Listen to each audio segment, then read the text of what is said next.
Hello everyone, welcome back to our brand video. Today I'm going to show you how to update your apps from the App Store without asking for the Apple ID password on your iPhone and iPads iOS 14 and 15. So let's get started without wasting any time. First of all guys, as you can see, I try to update apps here on my iPhone. It's asking for the Apple ID password every time. So how to get rid of this problem?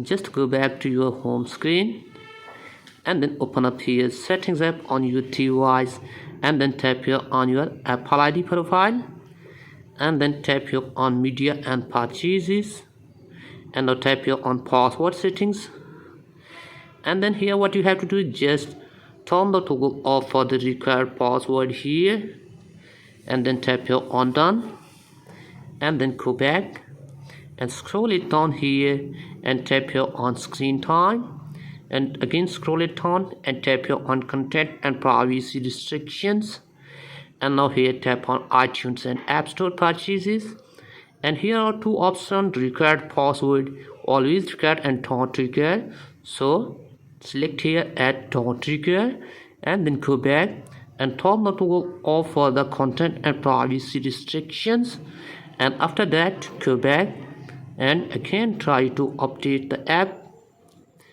Here is again app. So as you can see, app is updating right now without asking for the Apple ID password. So that's it guys for today's video. If the video is helpful, please like and subscribe my channel. Thanks for watching.